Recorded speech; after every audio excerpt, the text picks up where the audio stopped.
नमस्कार प्यारे छात्रों, आपका स्वागत है आपके अपने प्यारे से YouTube चैनल टीएस के पाठशाला में। आज के क्लास में हम लोग क्लास 11th के फिजिक्स के लिए क्लास 11th के फिजिक्स के में विराम और गति पढ़ने वाले हैं, जिसमें पहले हम लोग समझेंगे 1, 2 और 3 विमीय गति क्या है। फिर इसमें हम लोग आराम से सारी चीजों को विराम और गति क्या है, विराम और गति के हिंदी मीडियम में समझेंगे पहले। फिर नेक्स्ट वीडियो में आपको इंग्लिश मीडियम का क्लास में मिल जाएगा। फिर हम लोग पढ़ेंगे दूरी और विस्थापन क्या है, दूरी और विस्थापन क्या है। उसके बाद फिर हम लोग पढ़ेंगे चाल और वेग क्या है, चाल और वेग क्या है। फिर उसके बाद हम लोग पढ़ेंगे त्वरण क्या है। तो आज के क्लास में हम लोग इतना चीज कम से कम पढ़ेंगे, विराम और गति, दूरी, विस्थापन, चाल और वेग और त्वरण। ठीक है, तो इन सभी चीज को आज के क्लास में हम लोग डिस्कस करने वाले हैं, इसलिए बड़े ध्यान से समझिएगा और थ्योरेटिकल पर्पज से हम लोग आज के क्लास में डिस्कस करेंगे। केवल थ्योरी थ्योरी इसमें क्या होता है, कैसे होता है। तो इसमें हमारा सबसे पहला हेडिंग है विराम। तो विराम क्या होता है, ध्यान से सुनिएगा, विराम क्या होता है। तो डेफिनेशन लिखा हुआ है कि जब किसी निर्दिष्ट बिंदु का अर्थ, निर्दिष्ट बिंदु का अर्थ कोई भी निश्चित यानी फिक्स्ड बिंदु, कोई भी निश्चित बिंदु है, उसी को हम क्या करें, निर्दिष्ट बिंदु कह रहे हैं, के सापेक्ष किसी वस्तु की स्थिति, किसी वस्तु की स्थिति यानी कि वह वस्तु किस स्थान पर अभी किस स्थिति पर है, समय के साथ नहीं बदलती है, तो उसे विरामावस्था में कहा जाता है। फॉर एग्जाम्पल, जैसे कि ये एक घर है और ये क्या है, पेड़ है, ये दोनों के दोनों रेस्ट के पोजीशन में। तो अगर पेड़ को आप घर के सापेक्ष देखो, पेड़ को आप घर के सापेक्ष देखो, तो घर हमारा क्या हो गया, इस कंडीशन में घर हमारा हो गया निर्दिष्ट बिंदु, घर हमारा हो गया निर्दिष्ट बिंदु, और ये पेड़ हमारा क्या हो गया, वस्तु हो गया, पेड़ हो गया वस्तु।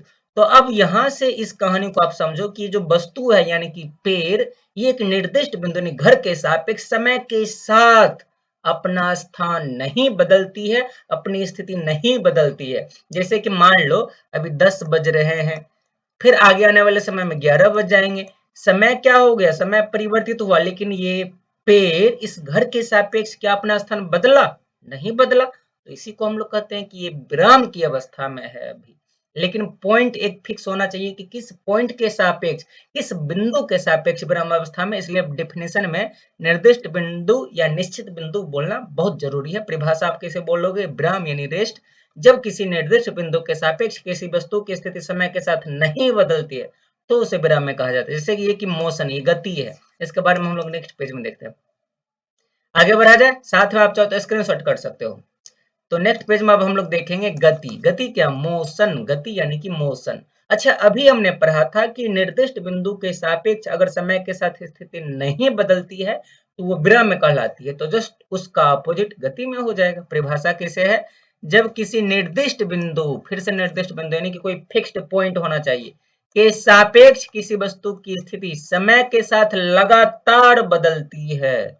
क्या होती है, लगातार बदलती है, यानी कि कोई एक पॉइंट फिक्स कर दो, उस पॉइंट के सापेक्ष आप किसी दूसरे वस्तु को देखो, अगर वो वस्तु समय के साथ गति कर रहा है, यानी सॉरी गति नहीं कर रहा, बोलो कि स्थान परिवर्तित कर रहा, अपना स्थान चेंज कर रहा है, तो वो कहलाएगा किस चीज में, गति में, वो गतिशील या गति अवस्था में कहा जाता है। फॉर एग्जाम्पल, जैसे कि किसी भी पॉइंट को आप ले लो, जैसे ये पहले हम लोग क्या लेते हैं, एक पक्षी को लेते हैं, ये चिड़िया जो है, मान लेते हैं कि यहाँ पर एक क्या खंभा लगा हुआ है, यहाँ पर एक खंभा लगा हुआ, ठीक, पहले ये पक्षी इस खंभा पे बैठी हुई थी, फिर यहाँ से उड़ करके वो यहाँ पर आई, मान लो पॉइंट नंबर 1, फिर पॉइंट नंबर 2 पर, फिर पॉइंट नंबर 3 पर, फिर लास्ट में पॉइंट नंबर 4 पर पहुंची है।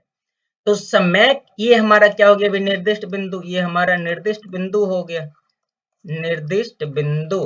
और निर्दिष्ट बिंदु के सापेक्ष आप देखो तो समय के साथ, जैसे कि 10 बजे मान लो यहाँ पे था, तो 11 बजे यहाँ आ गया होगा, 12 बजे यहाँ आ गया होगा, 1 बजे यहाँ आ गया होगा, 2 बजे यहाँ आ गया होगा। लेकिन जैसे जैसे समय बीत रहा वैसे वैसे ये अपना स्थान यानी स्थिति भी परिवर्तित कर रहा है। तो इसे ही हम लोग क्या कहेंगे, गतिशील या गति अवस्था में कहेंगे। परिभाषा कैसे लिखा हो, जैसे फुटबॉल खिलाड़ी को आप गोल पोस्ट के नजर से देखो, या फिर आप किसी फुटबॉल खिलाड़ी को खेलते हुए किसी जगह से बैठ करके देख रहे हो, तो आपके सापेक्ष देखना उस खिलाड़ी को, जैसे जैसे समय बीतेगा वो खिलाड़ी आपके सापेक्ष यानी आपकी तुलना में धीरे धीरे अपना स्थान परिवर्तित करते रहेगा, तो वो गति की अवस्था में कहलाएगा। तो हम लोग उसको गतिशील कहेंगे या गति अवस्था में कह देंगे। तो ये सब के सब क्या है, गति अवस्था में। दायां वाली पिक्चर आप देख सकते हो, जैसे फुटबॉल खेलता है खिलाड़ी, ये पक्षी, ये छोटी सी मक्खी नेक्स्ट पेज में अब हम लोग देखते हैं अगला परिभाषा, गति के प्रकार। तो गति मुख्यतः 3 प्रकार के होते हैं। पहला एक बीमिया 1 डायमेंशनल मोशन, दूसरा क्या द्विबीमीय गति 2 डायमेंशनल मोशन, तीसरा त्रिबीमीय गति 3 dimensional motion. 1 dimensional, 2 dimensional, 3 dimensional. पहली बात तो आप बीमा समझते हो, बीमा आप समझते हो ना, डायमेंशंस। बीमा आप समझते हो डायमेंशंस। बीमा को हम लोग अक्ष भी कह सकते हैं। अक्ष कौन सा? अक्ष कितने होते हैं? 3 अक्ष होते हैं, एक्स वाई और जेड। 3 अक्ष होते हैं निर्देशांक, एक्स अक्ष, वाई अक्ष और जेड अक्ष। इन्हीं की मदद से हम लोग अभी तीनों का परिभाषा समझने वाले। फिलहाल हमने अच्छा नीचे ये चित्र जो दिया हो ये एक बीमिया, क्योंकि ये सीधी रेखा में चल रही है। द्विबीमीय है क्योंकि ये वक्र पथ पर चल रहा है किसी तल में। ये त्रिबीमीय होगा, इसमें ये तितली की गति है। परिभाषा समझते हैं तीनों का। नेक्स्ट पेज से पहला डेफिनेशन है एक बीमिया गति 1 डायमेंशनल मोशन और मोशन इन 1 डायमेंशन। क्या होगा? जब किसी कण की गति, ध्यान से सुनिएगा, जब किसी कण की गति एक सीधी रेखा में होती है, जब किसी कण की गति एक सीधी रेखा में होती है तो उस गति को पूर्णतः निरूपित करने के लिए केवल एक नियामक की आवश्यकता होती है। उस प्रकार की गति को क्या कहते हैं? एक बीमिया गति कहते हैं। 2 पॉइंट पर आप ध्यान रखिएगा कि एक बीमिया गति कब कहलाएगा? जब वस्तु सीधी रेखा पर गति कर रहा हो। जब वस्तु कहां पर गति कर रहा हो? सीधी रेखा पर गति कर रहा हो, और उसकी गति की व्याख्या करने के लिए, उसकी गति का पूर्णता निरूपण यानी कि पूरी तरह से स्पष्ट करने के लिए, क्लियर करने के लिए अगर केवल एक नियामक की आवश्यकता पड़ रही है, नियामक तो आप समझते ही हो, एक्स वाई जेड में से कोई एक, तो उस गति को हम लोग क्या कह देंगे? एक बीमिया गति। एक बार फिर से परिभाषा देख लिया जाए, क्या लिखा हुआ है? जब किसी कण की गति एक सीधी रेखा में होती है तो उस गति को पूर्णतः निरूपित करने के लिए केवल एक नियामक की आवश्यकता होती है। इस प्रकार की गति को एक बीमिया गति कहते हैं। जैसे कि ये कार क्या है? सीधी रेखा में चल रहा है, तो इसकी गति को केवल हम लोग एक्स वाई जेड किसी एक नियम की सहायता से एक्सप्लेन कर सकते हैं। ये बच्चा अगर सीधी सड़क पर दौड़ रहा है तो इसकी गति को भी हम लोग केवल एक्स वाई जेड तीनों में से किसी एक नियम की सहायता से एक्सप्लेन कर देंगे। तो ये हो गया एक बीमिया गति। अच्छा, द्विबीमीय क्या होगा? द्विबीमीय का डेफिनेशन है समतल में गति या द्विबीमीय गति मोशन इन प्लेन भी बोल सकते हो, और 2 डायमेंशनल मोशन और मोशन इन 2 डायमेंशंस। इसका डेफिनेशन देखते हैं क्या होगा। ये कहां पे गति करेगा और इसकी गति को निरूपित करने के लिए कितने नियामक की आवश्यकता पड़ेगी? उसे नाम से ही पता चल रहा है, 2 नियामक की आवश्यकता पड़ेगी। परिभाषा क्या लिखा हुआ है कि यदि किसी कण की गति एक समतल में, अच्छा ये एक सवाल हम लोगों को मिला, गति कहां पे होनी चाहिए? समतल में। गति कहां पर? समतल में किसी वक्र पथ पर। केवल समतल में होने से नहीं काम चलेगा, समतल में वक्र पथ पर होना चाहिए। तो गति कहां पर होनी चाहिए? समतल में वक्र पथ पर होती है। तो उस गति को पूर्णता निरूपित करने के लिए 2 नियामक का ज्ञात रहना आवश्यक हो जाता है। यानी कि अगर किसी वस्तु की गति समतल में वक्र पथ पर होती है तो उसकी गति को पूर्णता निरूपित करने के लिए कितने नियामक की? 2 नियामक की आवश्यकता होती है। इस प्रकार की गति को समतल में गति या द्विबीमीय गति कहते हैं। क्लियर हुई बात? यदि किसी वस्तु की गति समतल में वक्र पथ पर हो तो उसकी गति को पूर्णता पूरी तरह से निरूपित करने के लिए कितने नियामक? 2 नियामक की आवश्यकता पड़ेगी, और इस प्रकार की गति को हम लोग क्या कहेंगे? समतल में गति। जैसे कि एग्जाम्पल, ये पृथ्वी के चारों घूमती हुई सैटेलाइट की गति, ठीक। जैसे कि ये बच्चा है, पत्थर को एक रस्सी में बांध करके चारों बगल घुमाता है, ये वृत्तीय गति। ये दोनों वृत्तीय गति हो गई, लेकिन ये दोनों क्या है? द्विबीमीय भी है। ऐसे भाला फेंकता हो कोई इंसान, तो भाला जब फेंकेगा तो भाला कुछ इस प्रकार से नीचे गिरेगा। जैसे फुटबॉल खेलता हो कोई बच्चा, तो फुटबॉल किस प्रकार से मारेगा तो ये यहाँ पर आएगा। सारा चित्र आपको दिख रहा होगा। जैसे ये वॉलीबॉल का, ये वॉलीबॉल इधर से इस प्रकार से यूं आएगा, ये समतल में किसी वक्र पथ पर गति करे। जैसे ये तीरबाज जो है, ये तीर छोड़ेगा तो तीरबाज कुछ इस प्रकार से तीर इस पर आकर के लगेगा निशाने पर। तो जहां कहीं भी समतल में अगर वक्र पथ पर गति दिखे तो क्या होगा? समतल में गति या द्विबीमीय गति। आगे जाकर के हम लोग 2 चैप्टर में 2 चीजों को बहुत ही बेहतरीन तरीके से एक्सप्लेन करने वाले हैं, जिसमें कि आपको ये पहला दिख रहा होगा, ये गोल गोल यानी वृत्ताकार घूम रहा है, ये भी वृत्ताकार घूम रहा है। ये नीचे देखिएगा बाएं साइड वाला 2 डेफिनेशन डायग्राम, दोनों के दोनों वृत्तीय गति है। ये हमारा एक चैप्टर है, और बाकी जो ये 4-5 एग्जाम्पल है, बाकी का जो एग्जाम्पल आपको दिख रहा होगा, ये सारा के सारा एग्जाम्पल, ये सब प्रोजेक्टाइल मोशन है। प्रोजेक्टाइल मोशन यानी प्रक्षेप्य गति, इन सब को भी हम लोग एक अलग चैप्टर में देखने वाले। फिलहाल देखते हैं तीसरा परिभाषा। तीसरा परिभाषा हमारे पास त्रिबीमीय गति का, 3 डायमेंशनल मोशन और मोशन इन 3 डायमेंशंस। यदि कोई कण किसी पथ पर आकाश में गतिशील हो, अच्छा जवाब मिला, कहां पे गतिशील हो? आकाश में गतिशील होना चाहिए। इस बार वस्तु कहां पर? आकाश में। पहला में क्या था? एक बीमिया में सरल रेखा पर गति होना चाहिए। दूसरा में क्या था? द्विबीमीय में किसी समतल में वक्र पथ पर गति होनी चाहिए। और तीसरा में क्या है? आकाश में गति होनी चाहिए। और इसकी गति को पूर्णतः निरूपित करने के लिए कितने नियामक की आवश्यकता होगी? तो नाम से ही पता चल रहा 3 नियामक की आवश्यकता होती होगी। 3 नियामक। इसकी गति को पूर्णतः एक्सप्लेन करने के लिए कितने नियामक? 3 नियामक की आवश्यकता पड़ेगी। डेफिनेशन देखते हैं, यदि कोई कण किसी पथ पर आकाश में गतिशील हो तो उसकी गति को पूर्णतः निरूपित करने के लिए 3 नियामक का ज्ञात रहना आवश्यक है। इस प्रकार की गति को क्या कहते हैं? त्रिविमीय गति। जैसे पक्षी जब उड़ती है तो किसी समतल में सीधा नहीं उड़ती है। समतल का मतलब आप समझ करके रखना, समतल का मतलब होता है 2 अक्ष, जैसे एक्स वाई समतल हो गया, वाई जेड समतल हो गया, एक्स जेड समतल हो गया। 2 अक्ष मिलकर के एक समतल का निर्माण करता है। लेकिन आकाश क्या होता है? आकाश में एक्स वाई जेड तीनों मिलकर के आकाश का निर्माण करता है। तो पक्षी जब भी गति करती है तो ये जिग जैग मोशन में, आकाश में जिग जैग मोशन में गति करता है। तो पक्षी की गति क्या हो जाएगी? त्रिविमीय। आपने पतंग को उड़ाया भी होगा या फिर उड़ते हुए देखा जरूर होगा। तो पतंग कभी भी तल में या सीधी रेखा में गति नहीं करती है। पतंग इस प्रकार से जहां तहां रेंडमली गति करती है। आकाश में उसमें भी ये सब के सब क्या हो गया? 3D मोशन हो गया हमारा। नेक्स्ट डेफिनेशन की तरफ आगे बढ़ते हैं। अब हमारे पास क्या है?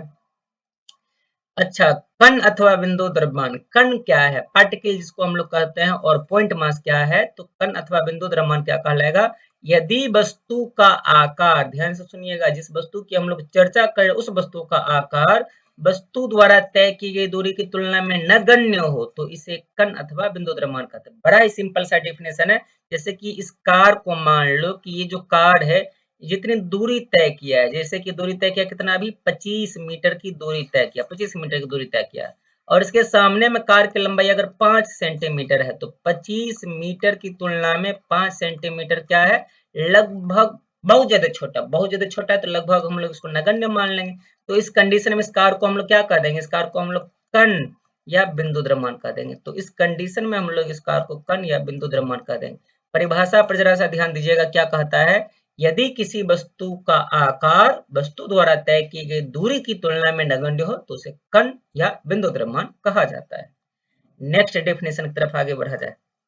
दूरी, डिस्टेंस, ये चीज हम लोगों ने 9th क्लास में भी पढ़ा हुआ। क्या कहता है परिभाषा? दिए गए समय अंतराल में, यानी हमारे पास कोई टाइम इंटरवल, कोई समय का गैप, ठीक, समय का अंतराल दिया है, तो गतिमान कण द्वारा तय किए गए वास्तविक पथ की लंबाई को दूरी कहते हैं। यानी कि किसी समय अंतराल में कोई भी टाइम इंटरवल हो सकता है, जैसे 10 से 12 के बीच, 12 से 2 के बीच, 2 से 4 के बीच, 4 से 6 के बीच, या फिर 6 से 9, 6 से 10, इस प्रकार से कोई भी टाइम, एक टाइम इंटरवल है, समय अंतराल है, उसमें किसी गतिमान कण के द्वारा तय किए गए जो वास्तविक पथ होता है उसी की लंबाई को हम लोग दूरी कहते हैं।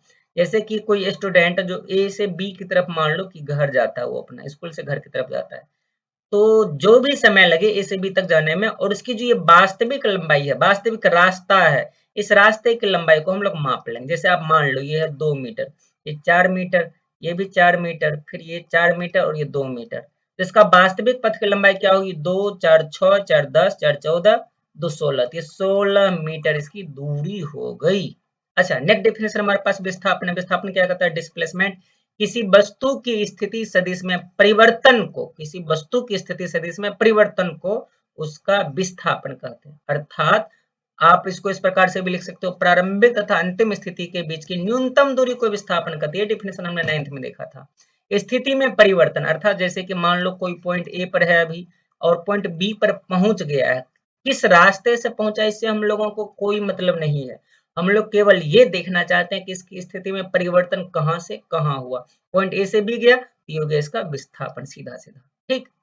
स्थिति में क्या परिवर्तन है केवल हम लोग ये देखेंगे। मान लो कि ए से बी तक जाने में ये वाला रास्ता फॉलो किया होगा, ये वाला रास्ता, लेकिन हम लोगों को इस रास्ते से कोई मतलब नहीं है विस्थापन के रूप में। अगर दूरी है तब फिर यही रास्ते की लंबाई हो जाएगी, लेकिन विस्थापन में हम लोगों को केवल ये देखना है कि स्थिति सदिश में परिवर्तन, यानी पहले पॉइंट ए से पॉइंट बी हुआ, या फिर हम लोग ये देखेंगे प्रारंभिक तथा अंतिम स्थिति के बीच की न्यूनतम दूरी।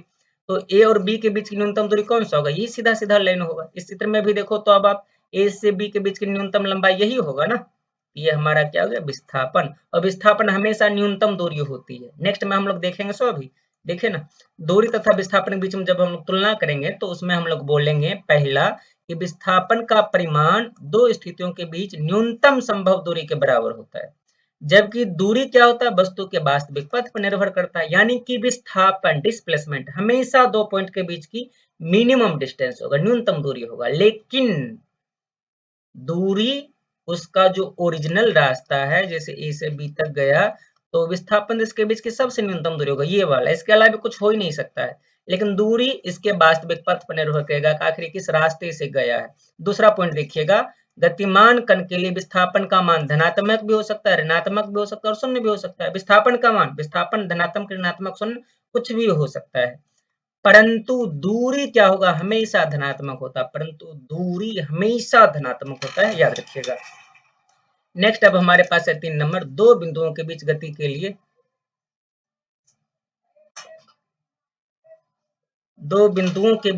लिए विस्थापन के केवल कितने एक मान संभव है। दो बिंदुओं के बीच गति के लिए विस्थापन के कितने मान संभव है, केवल एक मान संभव है। जबकि दूरी के कितने अनंत मान हो सकते हैं। दो बिंदुओं के बीच गति के लिए विस्थापन के कितने, केवल एक मान संभव है, जबकि दूरी के लिए अनंत मान हो सकते हैं। 4 नंबर, विस्थापन उस समय के साथ घट सकती है। विस्थापन क्या होता है, समय के साथ घट भी सकती है, जबकि गतिमान कण के लिए दूरी कभी भी समय के साथ नहीं घट सकती है। इस पॉइंट को ध्यान में रखिएगा। 5वां पॉइंट, सरल रेखीय गति में दूरी तथा विस्थापन दोनों का मान समान होता है। ये हमारे पास एक पॉइंट आया कि गति, विस्थापन और दूरी दोनों का मान समान होता है। किस कंडीशन में, तो सरल रेखीय गति अगर होती है तो। सरल रेखीय गति में दूरी और विस्थापन दोनों का मान समान होता है। ठीक, ये 5 पॉइंट है। कुछ एक बार जरा सा फिर से हम लोग रिपीट कर लेते हैं इन पांचों पॉइंट को। क्या है, विस्थापन का परिमाण दो स्थितियों के बीच की न्यूनतम संभव दूरी के बराबर होता है, जबकि दूरी वास्तु के वास्तविक पथ पर निर्भर करता है। दूसरा, गतिमान कण के लिए विस्थापन का मान धनात्मक, ऋणात्मक और शून्य कुछ भी हो सकता है, परंतु दूरी हमेशा क्या होगा, धनात्मक होती है। तीसरा, हमारे पास दो बिंदुओं के बीच गति के लिए विस्थापन के केवल एक ही मान संभव है, जबकि दूरी के अनंत मान हो सकते हैं। विस्थापन समय के साथ घट सकती है, जबकि गतिमान कण के लिए दूरी कभी भी समय के साथ घटेगा ही नहीं। 5वां नंबर, सरल रेखीय गति में दूरी और विस्थापन दोनों का मान एक समान होता है। अब हम लोग देखने वाले हैं चाल, यानी कि स्पीड। तो किसी गतिमान वस्तु की स्थिति परिवर्तन की दर को उस वस्तु की चाल कहते हैं। चाल का परिभाषा क्या है, किसी गतिमान वस्तु की स्थिति परिवर्तन की दर को उस वस्तु की चाल कहते हैं। यह एक अदिश राशि है, इसे भी से सूचित किया जाता है। ये कौन सी राशि है, चाल एक कौन सी राशि है, चाल एक अदिश राशि है। चाल एक अदिश राशि है। इसका संकेत क्या होता है, इसको हम लोग जनरली भी से सूचित करते हैं, या फिर यू भी कभी कभी यूज करते हैं।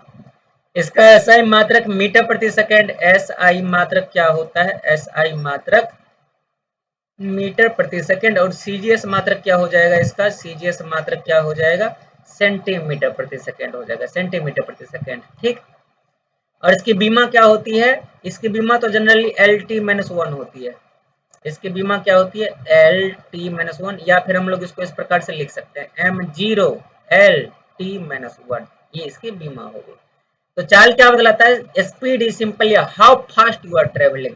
यानी कि चाल केवल ये बतलाता है कि आप कितनी तेजी से अपने स्थिति को परिवर्तित कर रहे हो, यानी स्थिति परिवर्तन की दर को ही तो चाल कहते हैं। जैसे यहाँ पे लिखा हुआ एक लाइन को आप पढ़िएगा, this car is travelling at a speed of 20 metre प्रति सेकेंड। यानी कि कार एक सेकेंड में 20 मीटर से अपनी स्थिति को परिवर्तित करता है। कार 20 मीटर प्रति सेकेंड के चाल से भी गतिशील है। अच्छा, अब चाल के कुछ प्रकार भी होते हैं। चाल के प्रकार, जैसे चाल मुख्यतः 4 प्रकार के होते हैं। एक समान चाल यूनिफॉर्म स्पीड, असमान चाल नॉन यूनिफॉर्म स्पीड, तात्क्षणिक चाल इंस्टेंटेनियस स्पीड, औसत चाल एवरेज स्पीड। ये 4 प्रकार होते हैं मुख्यतः चाल के। सबका परिभाषा भी हम लोग देखेंगे। जैसे कि एक समान चाल है, यूनिफॉर्म स्पीड, तो जब कोई कण समान समय अंतराल में समान दूरी तय करता है तो उसे एक समान चाल में कहा जाता है। और असमान चाल क्या बोल लोगे, जब कोई कण समान समय अंतराल में असमान दूरी तय करता है, या असमान समय अंतराल में समान दूरी तय करता है, तो भी उसे हम लोग असमान चाल कहेंगे। जैसे नेक्स्ट पेज में हम लोग डायग्राम देखते हैं। आप ये ऊपर वाले डायग्राम को नोटिस कीजिएगा, ध्यान दीजिएगा। ये यूनिफॉर्म स्पीड का है, समान चाल का है। इसमें देखिएगा कि पहला 1 सेकेंड में 5 मीटर की दूरी तय करता है, ठीक है, कोई दिक्कत नहीं। दूसरा 1 सेकेंड में भी 5 मीटर, तीसरा 1 सेकेंड में भी 5 मीटर, फिर अगला में भी 1 सेकेंड में 5 मीटर, नेक्स्ट भी 1 सेकेंड में 5 मीटर, नेक्स्ट भी 1 सेकेंड में 5 मीटर। समय देखिएगा 1 second 1 second 1 second 1 second 1 second 1 second, यानी समय क्या है, समान है, समान समय अंतराल हो गया। दूरी भी क्या, 5 metre 5 metre 5 metre 5 metre 5 metre 5 metre, दूरी भी समान है। यानी कि यही तो परिभाषा में कह रहा था कि अगर समान समय अंतराल में समान दूरी तय करेगा तो क्या कहलाएगा, ये यूनिफॉर्म स्पीड यानी एक समान चाल कहलाएगा। यानी कि हमेशा इसका चाल 5 मीटर 5 मीटर 5 मीटर प्रति सेकेंड ही है।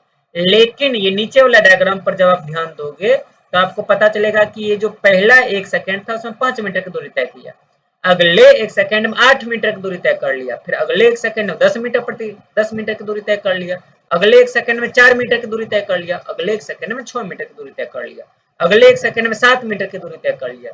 अब आप यहाँ पर नोटिस करो, समय तो सेम है, 1 सेकेंड 1 सेकेंड 1 सेकेंड 1 सेकेंड, लेकिन डिस्टेंस क्या है, अलग अलग, यानी समान समय अंतराल में असमान दूरी तय करता है, तो इसको हम लोग क्या कहते हैं, वेरिएबल स्पीड या नॉन यूनिफॉर्म स्पीड कहते हैं। परिभाषा फिर से एक बार देखते हैं क्या कह रहा है। एक समान चाल में जब कोई कण समान समय अंतराल में समान दूरी तय करता है तो उसे एक समान चाल में कहा जाता है। और असमान चाल कब कहेंगे, जब कोई कण समान समय अंतराल में असमान दूरी तय करता है, या असमान समय अंतराल में, ये आसमान लिखा गया, असमान समय अंतराल में समान दूरी तय करता तो भी उसे असमान चाल में कहते हैं। ठीक।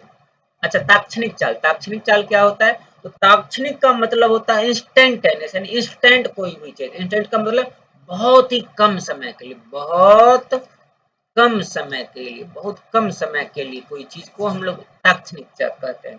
तो चाल भी ताक्षणिक हो सकती है, जैसे किसी वस्तु की चाल, मान लो कि आप पॉइंट ए से बी तक गया होगा, तो ये जरूरी तो नहीं है कि ए से बी तक एक समान स्पीड में गया होगा, या फिर हम लोग जानना चाहते हैं कि इसके बीच में जो एक छोटा सा पॉइंट सी है, एग्जैक्ट इस पॉइंट पर उसकी चाल कितनी थी, बहुत ही कम दूरी के लिए, तो उसी चाल को हम लोग ताक्षणिक चाल कहेंगे। परिभाषा कैसे बोला है, किसी विशेष क्षण पर, ध्यान से सुनिएगा, क्षण मतलब बहुत ही छोटा सा समय होता है, जैसे आग पर खोलते हुए आप पानी का एक बूंद गिराओ तो कैसे वो क्षण से उड़ जाता, वही एक क्षण का समय हुआ। तो उसी प्रकार से बोल रहा है, किसी विशेष क्षण पर, क्षण मतलब बहुत कम समय, वस्तु की चाल को क्या कहते हैं, ताक्षणिक चाल कहते हैं। उसी प्रकार से औसत चाल है एवरेज स्पीड, दिए गए समय अंतराल में चली गई कुल दूरी बोला तथा कुल समय के अनुपात को औसत चाल कहते हैं। यानी कि औसत चाल क्या हो गया हमारा, ऊपर में लिखता हूं, औसत चाल के बारे में क्या बोला, औसत चाल के बारे में बोला है, औसत चाल बराबर किसी वस्तु के द्वारा तय की गई कुल दूरी तथा कुल समय के अनुपात को, किसी वस्तु के द्वारा तय की गई कुल दूरी तथा कुल समय के अनुपात को क्या कहते हैं, औसत चाल कहते हैं। ये हमारा फॉर्मूला भी बन गया। तो चाल का चारों प्रकार अभी हमने देखा था, चारों प्रकार को याद रखना, अगर चाहो तो आप स्क्रीनशॉट भी कर सकते हो। नेक्स्ट अब हमारे पास क्या है, ये तो हमने देख ही लिया, वेग है, वेलोसिटी। वेलोसिटी क्या होता है, किसी वस्तु की एक निश्चित दिशा में, ध्यान से सुनिएगा। अच्छा, एक बार जरा सा ध्यान दीजिएगा कि चाल में ही अगर आप डायरेक्शन लगा दो, आप दिशा लगा दो चाल में, तो वो वेग बन जाएगा। चाल का परिभाषा हमने क्या पढ़ा था, किसी वस्तु की स्थिति परिवर्तन की दर को, किसी वस्तु की स्थिति परिवर्तन की दर को, स्थिति परिवर्तन की दर को क्या कहते हैं, चाल कहते हैं। यानी कितनी तेजी से वो अपनी स्थिति को, अपने स्थान को बदल रहा है, ये चाल कहलाता है। लेकिन अगर किसी फिक्स्ड डायरेक्शन में, किसी निश्चित दिशा में स्थिति परिवर्तन की दर को देखें तो उसे हम लोग देखेंगे। परिभाषा देखते हैं, किसी वस्तु की एक निश्चित दिशा में, इस वाली बात को ध्यान दीजिएगा, कहाँ पे, एक निश्चित दिशा में स्थिति परिवर्तन की दर को ही हम लोग वेग कहते हैं। अर्थात हम लोग इस प्रकार से भी बोल सकते हैं, समय के साथ विस्थापन की दर को वेग कहते हैं। दूरी में अगर डायरेक्शन लग जाए तो वो विस्थापन बन जाएगा। यह एक सदिश राशि है, इसे भी वेक्टर से सूचित किया जाता है। इसका कुछ छूट गया। अच्छा, ये एक सदिश राशि, इसे भी वेक्टर सूचित किया जाता है। और मात्रक और बीमा तो चाल का ही होगा। मात्रक और बीमा क्या होगा, मात्रक और बीमा तो चाल के जैसा हो जाएगा। ऐसे मात्रक हो जाएगा इसका मीटर प्रति सेकंड, और बीमा LT-1 हो जाएंगे। ठीक, जैसे डायग्राम आप देख सकते हो, velocity is speed in a given direction. यानी कि वेलोसिटी है क्या, वेलोसिटी भी एक प्रकार का स्पीड है जो कि किसी डायरेक्शन में हो रही है। जैसे यहाँ पे एक लिखा हुआ, एक लाइन पढ़िएगा जरा ध्यान से, this car is travelling at a velocity of 20 metre प्रति सेकंड ईस्ट। यहाँ पर डायरेक्शन दिया गया कि पूरब की तरफ 20 के स्पीड से चल रहा है, तो ये होगा हमारा क्या चीज, वेग होगा, वेलोसिटी होगा। तो डेफिनेशन को याद रखिएगा। अब वेग के भी प्रकार होते हैं, वेग के भी प्रकार होते हैं, वेग के भी चारों वही प्रकार, एक समान वेग, असमान वेग, ताक्षणिक वेग, औसत वेग। परिभाषा भी सेम टू सेम होगा, हमारे लिए ये चीज आसान हो जाएंगी चारों का परिभाषा याद रखना। परिभाषा देखते हैं क्या है। एक समान वेग यूनिफॉर्म वेलोसिटी का वेग क्या परिभाषा क्या होगा, जब कोई कण समान समय अंतराल में समान विस्थापन तय करता है, अर्थात यदि परिमाण तथा दिशा दोनों ही समान है तो उसे एक समान वेग में कहा जाता है। अब चूंकि वेग है तो वेग सदिश राशि, और सदिश राशि में परिमाण और दिशा दो चीज होते हैं, तो समय के साथ ध्यान रखिएगा, अगर परिमाण और दिशा दोनों समान है तब वो वेग में कहलाएगा, अर्थात समान समय अंतराल में समान विस्थापन तय कर रहा है। जैसे अगला असमान वेग, नॉन यूनिफॉर्म वेलोसिटी, इसका क्या होगा, जब कोई कण समान समय अंतराल में असमान, ये आसमान बार बार कह लिखा था, असमान विस्थापन तय करता है, अर्थात समय के साथ परिमाण या दिशा अथवा दोनों परिवर्तित हो जाए तो उसे असमान वेग में कहा जाता है। यानी कि पहला डेफिनेशन सिंपल सा आप बोल लो, समान समय अंतराल में असमान विस्थापन तय करता है, या फिर आप इस प्रकार से बोल दो कि समय के साथ उसका या तो परिमाण बदलता है या फिर दिशा बदलता है या फिर परिमाण और दिशा दोनों बदल जाता है, तो क्या कहलाएगा, असमान वेग में कहलाएगा। जैसे ताक्षणिक वेग, इंस्टेंटेनियस वेलोसिटी, ताक्षणिक का मतलब तो बहुत ही कम समय अंतराल में, वही परिभाषा लिखेंगे हम लोग, किसी निश्चित क्षण पर, निश्चित क्षण पर मतलब बहुत ही कम समय के लिए किसी कण के स्थिति सदिश में परिवर्तन की दर को क्या कहते हैं, ताक्षणिक परिवर्तन कहते हैं, सॉरी ताक्षणिक वेग कहते हैं, ताक्षणिक वेग, स्थिति सदिश में परिवर्तन की दर को ताक्षणिक वेग कहते हैं। नेक्स्ट हमारे पास औसत वेग, औसत वेग का परिभाषा फिर से वही, वस्तु के कुल विस्थापन तथा कुल समय के अनुपात को उस वस्तु का औसत वेग कहते हैं। औसत वेग का परिभाषा क्या आया, कुल विस्थापन, कुल विस्थापन बट्टा कुल समय, कुल विस्थापन बट्टे कुल समय, इसी को हम लोग क्या कहते हैं, औसत वेग कहते हैं। ठीक, फॉर्मूला भी याद रखिएगा, परिभाषा भी याद रखिएगा। अब नेक्स्ट डेफिनेशन हमारे पास आएगा त्वरण का, जो कि हमारा आज के क्लास का लास्ट टॉपिक होगा, त्वरण। किसी वस्तु के वेग में परिवर्तन की दर को उसका त्वरण कहते हैं। इस चीज को समझिएगा, वेग में परिवर्तन की दर, यानी वेग में क्या हो रहा है, परिवर्तन हो रहा है। जैसे आप समझना, कोई वस्तु अभी 5 मीटर प्रति सेकंड की वेग से चल रहा है, ठीक, थोड़ी देर में उसका वेग 10 मीटर प्रति सेकंड हो गया, तो ये जो वेग है क्या हो गया, उसका परिवर्तित हो गया, ये वेग उसका क्या हो गया जी, परिवर्तित हो गया।